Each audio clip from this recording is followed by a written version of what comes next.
Hey everyone, it's Anime Reaper coming at you with another What If Naruto Found Uzuamaki Library Part 2. This fanfiction was written by S. Targon. If you like this what if and want more like it, please like and subscribe to my channel and don't forget to check the description and leave a comment down below. Without further ado, let's get started.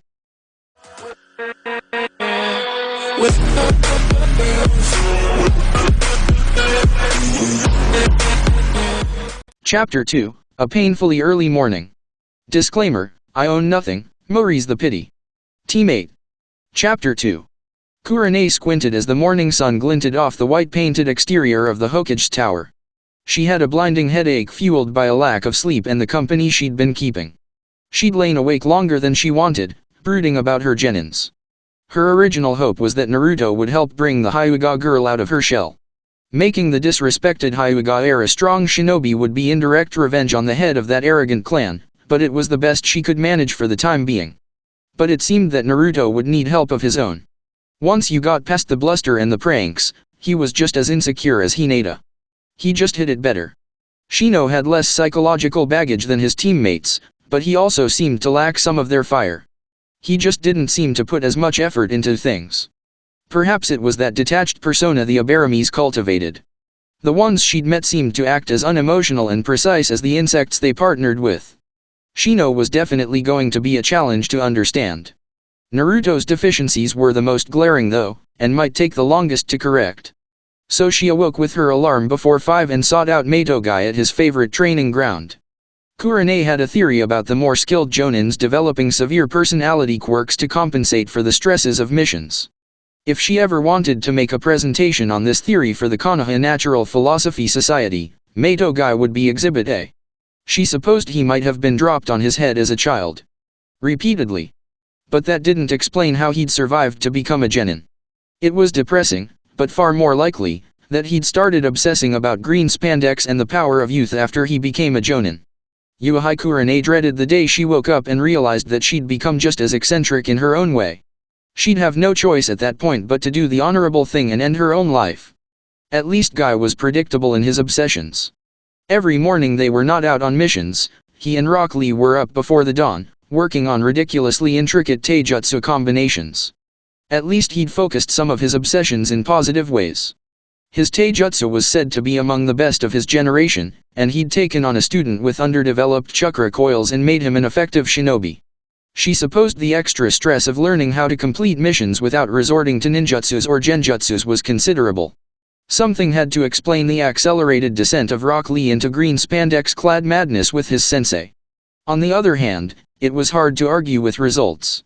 The green-clad genin moved so quickly that without chakra, her eyes had difficulty keeping up with him, and his punches were leaving visible divots in the thick training logs. Naruto could learn a lot here. Guy looked up from his pupil and flashed what he probably thought was a charming grin.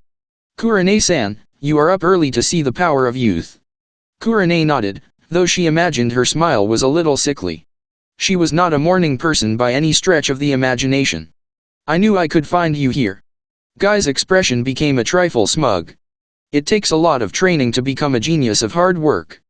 But Lee will make it because he is full of the fires of youth. Yosh. Guy-sensei. Lee. Guy-sensei. Kurenai knew she needed to nip this in the bud. Her impending migraine was only a couple of verses away. I wanted to talk to you about some supplemental training for Tenten, and something else that has come up. Guy might be self-absorbed, over-enthusiastic, and completely lacking in fashion sense, but he wasn't stupid. Lee. Run 5 laps around Konoha. Yes, Guy-sensei. And if I cannot do that without stopping, I will climb to the top of the Hokage monument, walking only on my hands. Guy cheered as his student took off.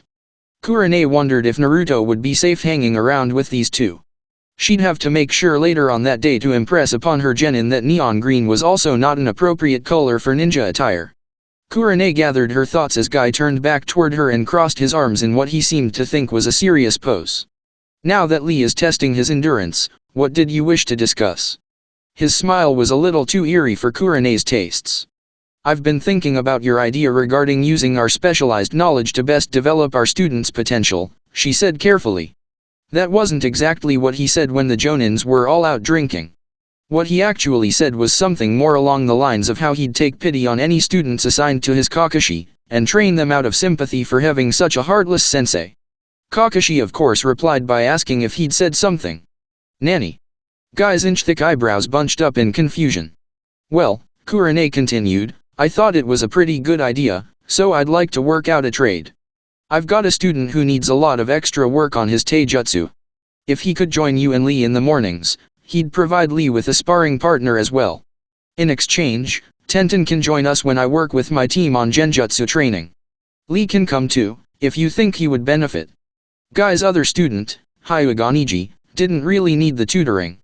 His Byakugan could see through most genjutsus, and Kurenai wasn't crazy about the way she'd seen him glare at his cousin.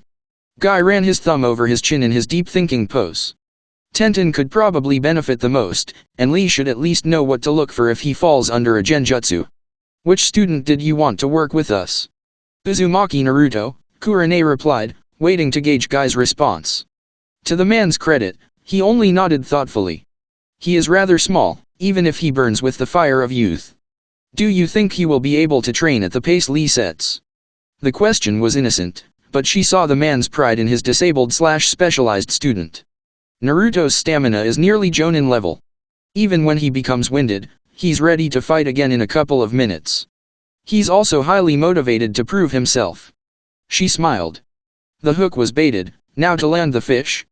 I wouldn't be surprised if, after getting used to your routine, he didn't start running the two of you ragged.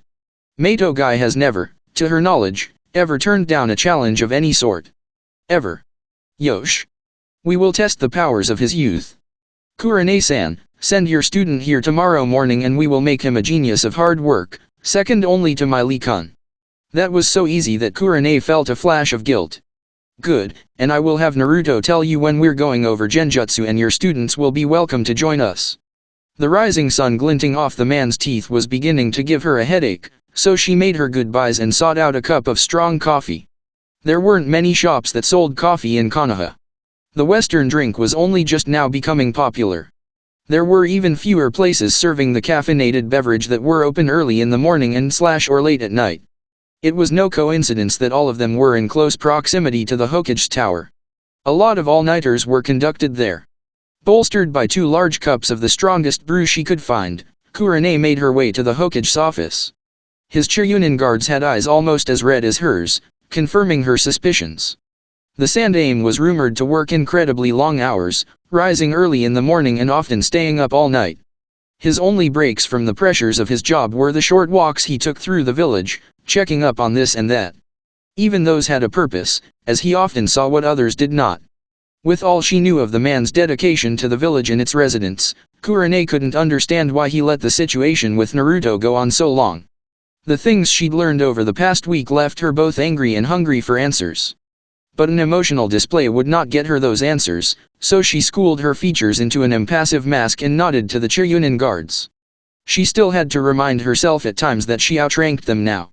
I wish to speak with Hokage-sama if he is available. Hi. The one on her right barked. He has been expecting you, Kurenai-san. She didn't know if he was bluffing or not. Either way, she was impressed. She nodded to them as they opened the door and ushered her into the Hokage's office. Seeing the professor like this, in the harsh and unforgiving morning sunlight, reminded her that the man was in his late 60s, and should have been happily retired.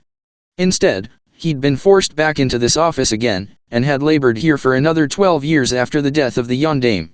She felt a stab of pity for a man in a thankless job, but squashed it ruthlessly when she remembered someone who deserved better than they'd gotten. You're up early, Kurenai, he said in a mild tone. Hi, Hokage-sama, she replied in a formal tone, her voice slightly cold. I have had a conversation that made sleeping difficult. He nodded slowly. And who was this conversation with? Uzuamki Naruto. After getting to know him a little, I find myself questioning my loyalty to Konoha. Her words were chosen with the intent of provoking a reaction.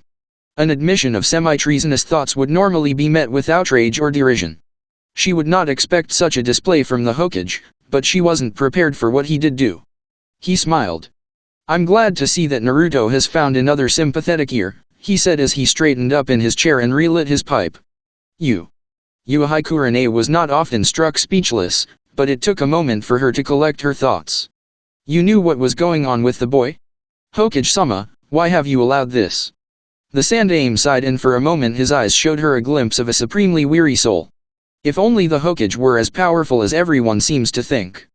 He gave her a tired smile. It would be nice to be able to do anything I wanted, at least for a short while. Kurenai frowned. This wasn't going anything like what she expected. But you are the Hokage. Your word is law. It is, to a limited extent. In reality, the Hokage just shows the villagers and the shinobi the way. It is up to them to follow his leadership. The two halves of the equation must work together if anything is to be accomplished. And in the case of the boy? She asked. Kurenai had a feeling she knew what he was driving at, but she needed to know for sure. You can lead the ox to the river, but it will only drink if it desires to do so.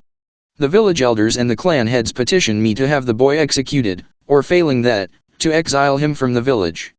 I refuse to do this. I tell them the boy is the Yondaime's legacy, and that he wished the boy to be seen as a hero, because he is the Kyuubi's jailer. They nod and agree with me, then when they go home they tell their subordinates to shun the boy. But, if they are defying your orders, you are the Hokage. The caffeine in Kurenai's blood was keeping her awake, but it also made her thoughts jitter like water bugs as she struggled with the scope of this betrayal. They do nothing to openly defy me, Sarutobi assured her. They have grown too wary for that. Villagers have tried to kill the boy on numerous occasions, only to be foiled by the Umbu. Worse, there have been shinobi, maddened by their grief, who also sought the boy's life. His eyes hardened. They met with the same fate. But now? Now they agree with their mouths and disobey with their hearts. The Hokage can tell someone to treat the boy properly, but unless I or one of my subordinates stands over that person, they will not do something they feel has been forced upon them. Konoha has always placed fewer strictures on the private lives of its inhabitants, but it appears there is a downside to this freedom. Kurenai found herself sitting in one of the chairs facing the Hokage's desk. She wasn't even aware of when she'd sat down. So you're telling me that the villagers and a good portion of the shinobi are so determined to abuse Naruto that they will go behind your back to do it? You basically have widespread civil disobedience where the boy is concerned. Sarutobi nodded. That is one way to sum it up. The villagers look at the boy and see a reflection of their fears. The shinobi see a reflection of their loss. They won't see him as anything different until he can touch their hearts and make them see the truth. I think one day Naruto will prove himself to the village, and those who scorned him in the past will heartily regret their actions. Regrets? Kurenai asked sharply. Future regrets mean nothing to him right now. It's a wonder he hasn't run away, or started killing everyone he meets. These idiots will be lucky they don't turn him into a self-fulfilling prophecy with their own actions. Wouldn't it be kinder to send him away? Let him grow up in some isolated village where no one knows who he is. No, the Hokage said in a firm tone. Naruto is Konoha's. The Yondaime wished him to be the hero of the village, not the exiled pariah. He raised his hand as Kurenai started to speak. Even if it would be kinder, there are other reasons he must stay. There are rumors of a group that has been seeking out information on the Jinhiriki. It's not known why they want this, but Naruto is better off in Konoha, and learning to defend himself. That's why he was admitted into the Konoha Ninja Academy. He actually wanted to attend. The Hokage gave a slight smile. He was quite determined to become a shinobi, as I recall. I just made sure no one stopped him from attending. No, but they sabotaged him at every opportunity, didn't they? Kurenai knew a Jonin was supposed to remain calm and logical at all times, but her frustration with what she was learning put that to the test. He still overcame that, didn't he? That gentle smile was still on the Hokage's face. And he was awarded his Hitaiite from his sensei, a man who lost his entire family to the Kyuubi. He paused for a moment, looking Kurenai directly in the eyes. And now he has you. Suddenly Kurenai felt like she'd just passed a test of some sort. You were expecting me to come here today, weren't you? He nodded. Perhaps not this early though. I had to get up to meet Guy. Naruto's taijutsu needs a lot of extra work. I agreed to work with Tenten on genjutsu, which Guy is hopeless at. She bit her tongue after saying that. Technically, Jonins were responsible for training their own genins. There wasn't a specific rule against what she'd done, but it was definitely against custom. The Hokage chuckled out loud, which shocked her. Trust Uzuamki Kurenai to break the rules in such a way as to make us ask why we hadn't long ago. Kurenai shrugged, a little uncomfortable with his humor. It only made sense. Guy is the best taijutsu instructor I know. His time is better spent doing that than trying to teach genjutsus, something I can do better. I see the logic of your plan. Most jonins would not admit that someone else can teach a subject better than they. I aim for my genins to be as well prepared as possible before I lead them outside the walls of Konoha. We all know how, the unexpected, can always happen. She didn't mean to sound bitter, but her words still came out that way. You still dwell on that day. It was not a question her Hokage was asking. There are still no answers for what happened. Her voice was layered with a deep tension, like a steel cable gradually becoming taut. You mean there are no answers that you will accept? Despite his words, the Hokage's voice was gentle. He seemed to be more said than anything else. Some things stretch the boundaries of coincidence, and we all know who benefited the most from such a tragedy. The cable began to vibrate. But there is no proof. Is that an indication of innocence? Or cunning? It doesn't matter. I have another team with someone on it who he would rather see in the ground. I'm not going to take any chances this time. That refusal to take any chances was why she found herself standing outside the Hokage's tower right now, waiting for her student. And feeling her headache get steadily worse. Fortunately, she did not have long to wait. Shortly before the 9th hour, an orange blur appeared in the distance, bouncing along the rooftops. She watched closely, but there didn't seem to be anyone chasing him, which was a relief. She hoped he'd stop committing pranks all the time, especially if she kept him too busy to get bored. Naruto landed in a crouch in front of her, grinning like a madman. She raised an eyebrow at him. What's the rush? She asked. Anno, you said yesterday that a scouting team needed to do a lot of running away. So I figured it would be good training to travel as quickly as possible. Kurenai nodded. And your alarm didn't go off and you barely woke up in time to get here. Naruto laughed uneasily, and scratched at the back of his head, a little embarrassed. She chuckled a little as she gestured for him to walk with her. Well, we'll need to get you a good alarm today as well. Tomorrow you are going to start getting up at 5 every morning. 5 o'clock. Why? Naruto's eyes had gone wide and his mouth dropped open comically. Because that's when Guy-sensei does extra taijutsu training with his student, Lee. You will be joining them every day we are in Konoha, is that understood? You aren't going to train me? He asked, sounding a little confused and disappointed. You will still train under me with the rest of the team at our normal meeting times. This is extra training. You'll be working with Mato Guy because he's one of the best taijutsu masters I know. He'll be able to show you things I can't necessarily do. She took 2 steps before she realized Naruto had stopped dead in his tracks. Aren't you my sensei? He asked, perplexed. Yes, I am. Though you should probably call Guy sensei as well. Despite what you may think, it's not a weakness to admit that someone else is better at something than you are. In many ways, it's a strength. Guy is the better person to teach you taijutsu, and I'll be showing his students the finer points of genjutsu. That's why shinobis work best in teams, Naruto. Everyone has different strengths and weaknesses. Knowing how to use the abilities of your team to their best effect is the true test of a leader. Especially a Hokage. Do you understand? Naruto stared at her for a moment before he began to nod. Good. Then you will be reporting to Guy at Training Area 23 every morning at 6 on days both his team and ours are in Konoha. I'll also give you some advance notice before I start working on genjutsus. His students will probably be joining us for those training sessions. Now, I want you to obey Guy's instructions when you are working with him, but otherwise you are still my student. Before you make any changes that extend outside your training sessions with Guy, I'd like you to check with me first, alright? She didn't want to undermine Guy's authority, but she was not letting him dress her student up like a clone of himself. 1 Rock Lee was enough. Naruto nodded, a little less sure of himself this time. Good. Did you bring your money? Naruto nodded and dug out a frog-shaped wallet that was stuffed to bursting with folded Ryu notes. She blinked, a little impressed that he'd managed to save so much. But she supposed that wasn't so hard to do when few shop owners would have anything to do with him. Then let's get to it. We have less than 3 hours before we have to meet the others. They stopped for a quick lunch before heading over to Training Ground 19. By that time, Kurenai's headache still hadn't dissipated. The shopping itself didn't help. As she expected, she had to resort to some fairly vile threats to get the shopkeepers to cooperate. Even then she caught two of them deliberately overcharging the boy. The incredibly surprised look on the boy's face when she spoke up in his defense made it even harder for her to control her temper. "I can refuse service to anyone I choose," a particularly sour old man grated, then spat on the ground in front of them. "Naruto is a shinobi of the leaf. Is he given a choice about whether or not to defend you if the village is attacked?" she countered. "You got no business threatening me." What were they thinking, making a silly girl a jonin?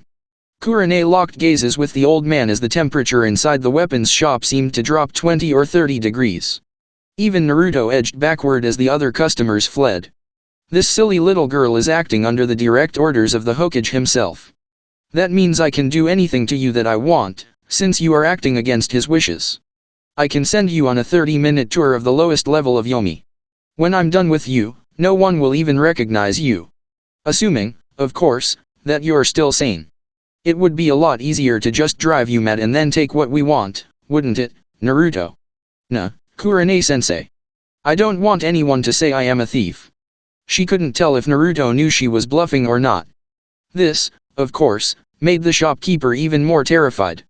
"You are lucky my student cares about his reputation. He's naive enough to think a foolish old man like you might eventually learn his lesson and see him for who he is. You and I both know that will never happen. After all, you were idiotic enough to insult a jonin to her face, right?" She was laying it on a little thick, but the old baka had decided to play around with the wrong kunoichi this morning. "Why yes. I mean, no. I mean." The old man was babbling in fear now. Even an extremely weak killing intent on her part had nearly broken him. "Let's go Naruto. As stupid as this old man is, he's probably sharpened the handles of his kunao instead of the points." As they made their way to another shop, one run by the father of one of Guy's genins, she spoke quietly to her student. "You notice how fear and ignorance seem to run hand in hand in people? A person with one usually has a good portion of the other, and as such is easily affected by genjutsu. He hates you, only because he is afraid, and his fear needs an outlet. Why are you telling me this, sensei? Because of this, ignorance and cowardice will never be completely eradicated from the hearts of men. Even if you become Hokage, there will be some people who will still refuse to accept you. There are more than a few people in Konoha who do not accept the Sandaime, either. More than she would have thought before this morning anyway." Naruto nodded slowly. His eyes may have dimmed a little, and she felt ashamed of herself for tarnishing his dreams, even if it would save him from future disappointment. "That said," she continued, "what I did just now is not something to be done lightly. There was an element of bullying to how I treated that old man, and that is not something a shinobi should be doing." "Then why did you do it?" he said, asking the obvious question. 1. I wanted to demonstrate something for you. 2. He was acting directly against the will of the Hokage, which is criminal at best and treasonous at worst. 3. He insulted my gender. "Gender?" Naruto asked. The boy was full of questions, but in some ways that made him easier to teach. Some people think that men are inherently superior to women. Naruto just looked at her, obviously puzzled. "Look, which of your teammates would you rather face in a serious fight?" "Oh. Hinata, of course." "What do you mean, of course?" Kurenai asked in a deceptively mild tone. "Well, she knows bigger, and he hits harder. But wouldn't Hinata's Jyuken hurt more?" "Maybe, but I don't think she'd use it on a teammate." Kurenai sighed. "All right then, outside our team. Say, would you rather face Sasuke or Sakura?" The boy visibly shuddered. Sasuke. Kurenai stopped dead in her tracks. Naruto would rather face the Uchiha genius? Maybe he was still afraid of offending his crush. "Why is that?" she asked him. "Sakura hits really, really hard when she's mad," Naruto whispered. "Okay, he is being objective after all," Kurenai mused, "maybe there's hope for him after all." Asuma didn't do nearly as well. On the way to the other weapon shop, she passed a tailor that had a banner on the front proclaiming their grand opening. She changed their itinerary on the spot, and was glad she did. The proprietor, a man named Akitaro, had recently emigrated from Wave Country, hoping to make a new start after the economic depression there ruined his old business. As she hoped, the man knew nothing about Naruto's past, and was overjoyed that one of his first new customers would be a Konoha shinobi. Akitaro had some ideas that Kurenai liked, though she had a few suggestions, based on what she knew about Guy's training methods. Weights. Really? How heavily should those seams be reinforced then? The young man asked. Kurenai gave Naruto a speculative look. I'd use the heaviest material you have, backed with thick leather for the seams and the inserts. His instructor tends to increase the load as they get used to it.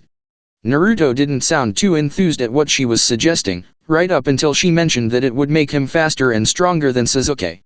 At that point he would have cheerfully agreed to being lit on fire.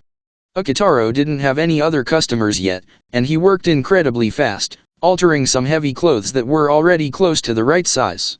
When they were done, Naruto didn't have a scrap of orange left. He wore heavy trousers made of a dark green material, with a matching jacket. Both pieces were reversible, the lining being a neutral gray. The idea being that when he was traveling somewhere with little or no vegetation, the gray color would be less conspicuous. The knees and elbows were reinforced with quilted padding. Akitaro also included, at her suggestion, a dark gray cloth that Naruto could wrap around his head and tuck under his hitai to conceal his bright blonde hair.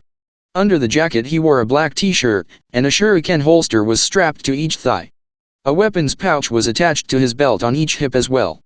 Kurenai noted that Naruto didn't really seem to favor either hand when he fought. Some tasks he seemed to do right-handed and other things he did left-handed. He was more than likely ambidextrous, a rare and useful trait, especially for a shinobi. Not that anyone would bother to notice, she reflected bitterly, best not to make a big fuss about it. That would only drive home that no one paid attention before. They also purchased a large traveling backpack for him.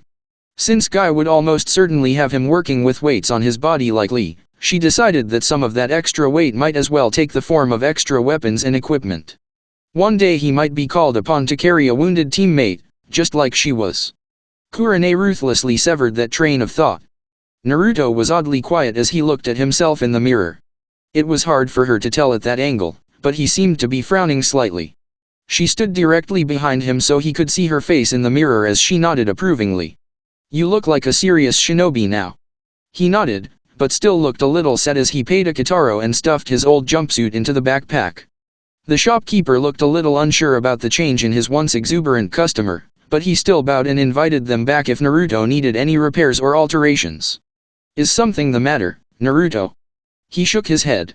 I just feel funny. When I look at myself in these clothes I get a weird feeling in my stomach, and I know it's not expired milk.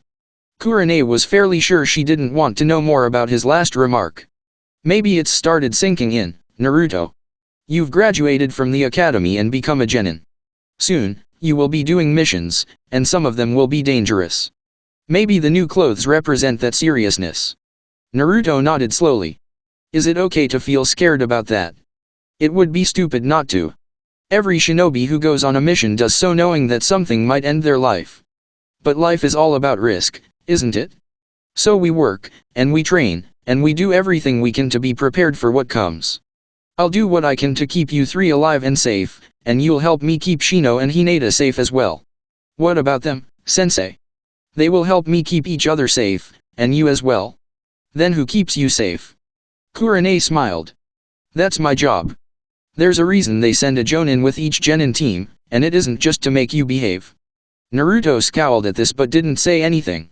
As Kurenai hoped, the next weapon shop they visited had a more congenial proprietor. Once she mentioned that Naruto would be training under his daughter's sensei, he was even friendlier. Tenten isn't here right now, he explained as he looked at Naruto speculatively. Do you have a special weapon preference? He asked. Naruto. That all for what if Naruto found Uzuamki library. If you like the story so far, please show your support by liking the video and subscribing to my channel, and show your support to the author by following the link down in the description. Thanks for listening, and until next time.